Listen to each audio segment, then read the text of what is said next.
তিনটে অভ্যাস যদি কারোর মধ্যে থাকে ও ব্যক্তির জাহান্নাম নিশ্চিত, গ্যারান্টেড জাহান্নামে।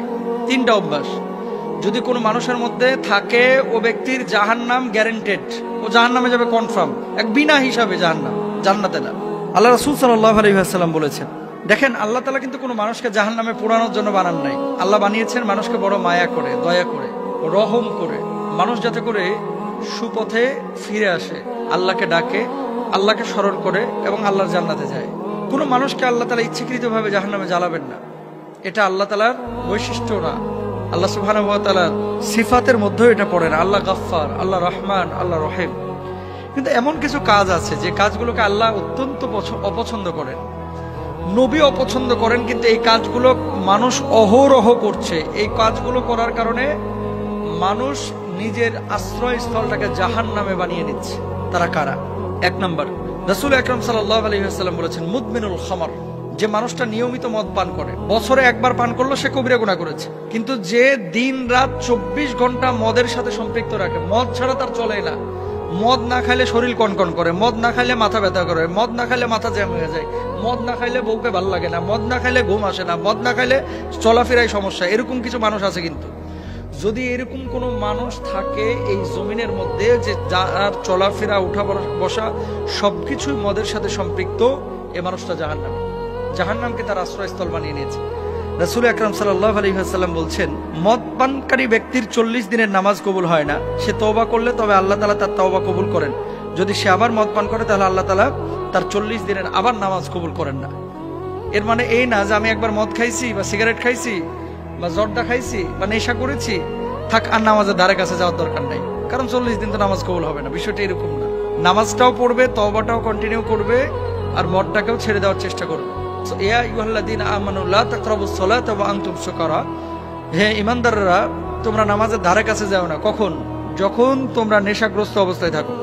এটা কিন্তু স্পষ্টভাবে আল্লাহ সুবহানাহু ওয়া তাআলা পবিত্র কোরআনুল কারীমে বলেছেন এবং রাসূল আকরাম সাল্লাল্লাহু আলাইহি ওয়াসাল্লাম স্পষ্টভাবে আমাদেরকে জানিয়েছেন যে মদ পান এটা মুসলমানদের জন্য সম্পূর্ণরূপে হারাম। আচ্ছা, তাহলে এক নাম্বার, আমরা কেউ মদ পান করবো না।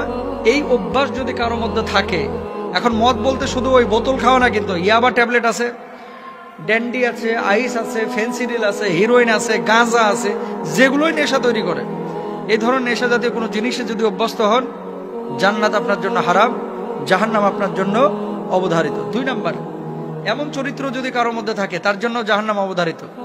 সেটা কি? আত্মীয়তা সম্পর্ক ছিন্ন যারা করে। লা ইয়াদখুলুল জান্নাতা কাতিআ বা কুত্তা। আল্লাহ রাসূল সাল্লাল্লাহু আলাইহি ওয়াসাল্লাম বলেছেন, ওই ব্যক্তি যে আত্মীয়তার সম্পর্ক ছিন্ন করে সে আল্লাহর জান্নাতে যেতে পারবে না। আত্মীয়তার সম্পর্ক ছিন্নকারী ব্যক্তি কখনো জান্নাতে যাবে না। এখন আত্মীয়তার সম্পর্ক ছিন্ন কারা করে? আপনার আমার আশপাশের মানুষগুলোই তো। ইদানিং দেখবেন ভাই ভাইয়ের সাথে তেমন সম্পর্ক নাই, বোনেরা ভাইয়ের সাথে তেমন সম্পর্ক রাখতে চায় না। আর টাকা পয়সা আগে ছিল না, এখন যদি হয়ে যায় মাশাআল্লাহ। বড় লোক যে আত্মীয় আছে এটারে ফোন দিতে 3 বার ভাবে, না জানে কি মনে করে, সার মানুষ আছে না। আর গরিব আত্মীয় স্বজন এগুলোর তো কোনো খোঁজ খবরই নেয় না, এগুলোকে মানুষই মনে করে না। একই বাড়িতে বিয়ের অনুষ্ঠান হচ্ছে, দেখবেন বড় লোকের বাড়িতে অনুষ্ঠান হচ্ছে, গরিবকে অনেকে দাওয়াত দেয় না। হারাম। আত্মীয়তার সম্পর্ক যে ছিন্ন করলো সেই ব্যক্তি জান্নাতে যাইতে পারবে না, সে ব্যক্তি জাহান্নামে চলে যাবে। তো আত্মীয়তার সম্পর্ক ছিন্ন করার প্রবণতা বা খাসলাত বৈশিষ্ট্য কারোর ভিতরে থাকলে সে আল্লাহর জান্নাতে যাবে না। 2 নম্বর, আর আত্মীয়তার সম্পর্ক আপনি কেন ছিন্ন করবেন? যেখানে আল্লাহ রাসূল বলেছেন, তুমি যদি তোমার হায়াত এবং রিজকের মধ্যে ভরপুর বারাকা চাও, হায়াতটাকে যদি দীর্ঘ করতে চাও, মানে বরকতময় হায়াত চাও, আর যদি তুমি রিজকের মধ্যে প্রশস্ততা চাও, তাহলে আত্মীয়তার সম্পর্কটাকে তোমরা রক্ষা করে চলো। তাহলে আপনি আত্মীয়তার সম্পর্ক রক্ষা না করে যদি ছিন্ন করেন, আল্লাহর জাহান্নাম আপনার জন্য। 3 নাম্বার, এমন কিছু মানুষ আছে যারা জাদু টোনায় বিশ্বাস করে। এই জাদু টোনার কারণে কিন্তু দেখেন সূরা বাকারার মধ্যে 1 নম্বর পারা 15 নম্বর পৃষ্ঠায় আল্লাহ তাআলা বিস্তর ভাবে বলে দিয়েছেন এই জাদু টোনার কথা, সিহর শব্দ উল্লেখ করে, যে এটা সম্পূর্ণরূপে শয়তানি কাজ এবং কখনো কখনো মানুষকে কুফরের দিকে এটা নিয়ে চলে যায়। জাদু যারা করে, জাদু টোনায় যারা বিশ্বাসী এবং জাদু টোনা দিয়ে মানুষকে যারা ক্ষতি করে, পারতপক্ষে এদের ঈমান থাকে না, এরা কাফের হয়ে যায়। অনেক মুসলমান কিন্তু এই কাজ করে, অন্যের ভালো সহ্য করতে পারেন এর জন্য তাবিজ করে। রাসূল সাল্লাল্লাহু আলাইহি ওয়াসাল্লামকেও পর্যন্ত করা হয়েছে, যার পরিপ্রেক্ষিতে আল্লাহ তাআলা সূরা ফালাক নাস নাযিল করেছেন। তো জাদু টোনায় জড়ানো যাবে না, জাদু টোনায় বিশ্বাস করা যাবে না, জাদু টোনা যারা করে তাদের ধারে কাছে যাওয়া যাবে না। আরেকজনের কাছে তদবির নিয়ে এসে আরেকজনের ক্ষতি করা যাবে না। যদি এরকম কেউ করে সম্পূর্ণরূপে কুফরি কাজ করে এবং তার ঈমান থাকবে না। তাহলে স্থায়ীভাবে যে তিনটা অভ্যাস মানুষকে জাহান্নামের দিকে নিয়ে যায় আমরা পাইলাম কি? 1 নাম্বার হচ্ছে মদপান, 2 নাম্বার হচ্ছে আত্মীয়তার সম্পর্ক ছিন্ন, 3 নাম্বার হচ্ছে জাদুটনায় যারা আসক্ত। রাসূল আকরাম সাল্লাল্লাহু আলাইহি ওয়াসাল্লাম সাহাবীদেরকে বললেন, ও সাহাবীরা, আমার উম্মতের মধ্যে 70,000 উম্মত রয়েছে যারা বিনা হিসাবে আল্লাহর জান্নাতে যাবে। সাহাবীরা বললেন, ইয়া রাসূলুল্লাহ, 70,000 মানুষ বিনা হিসাবে জান্নাতে যাবে? এই কথা বলে নবীজি ঘরে চলে গেছে, আর বলেন না যে কারা। কতক্ষণ পরে সাহাবীরা আলোচনা শুরু করছে গোল গোল হয়ে, যে আচ্ছা এরা কারা? কে বলছে সাহাবীরা, কে বলছে শহীদরা, কে বলছে নবী আমি আলাইহিস সালাম। কতক্ষণ পর আল্লাহ নবী বের হয়েছে, বলছে কি নিয়ে তোমরা এত আলোচনা করছো? সাহাবীরা বললেন, ইয়া রাসূলুল্লাহ, আপনি যে বললেন যে 70,000 মানুষ বিনা হিসাবে জান্নাতে যাবে, এরা কারা? আমরা তো এটা নিয়ে কনফিউশনে পড়ে গেছি।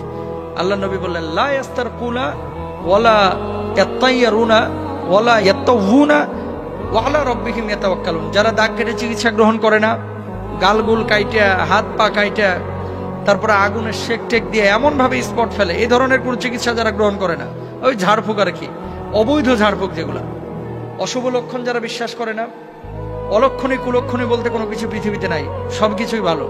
তবে হ্যাঁ, কখনো কখনো মানুষ আপনার ক্ষতি করতে চায়। এই জন্য আল্লাহ রাসূল সাল্লাল্লাহু আলাইহি ওয়াসাল্লাম আয়াতুল কুরসি আমল শিখিয়েছেন, সূরা ফালাক নাসের আমল শিখিয়েছেন। অশুভ লক্ষণ বিশ্বাস করা যাবে না। বিড়াল দৌড় মারছে, কাক বাড়ির ওপরে ডাক দিয়েছে, এই জন্য খারাপ কিছু আসবে, বিশ্বাস করা যাবে না। এবং আল্লাহর ওপরে সবসময় তাওয়াক্কুল করতে হবে। আর অবৈধ ঝাড়ফুঁক, মাছের চোখ দিয়া, মাছের আইস দিয়া, মহিলার ওই যে ঘর থেকে চুল নিয়ে এসে আরেকজনের ওন্নার কোনা কাইটা নিয়ে এসে তাবিজ করে সেই মেয়েকে বসে আনার জন্য চেষ্টা করা, তদবির করা, চেষ্টা চালানো সম্পূর্ণরূপে হারাম।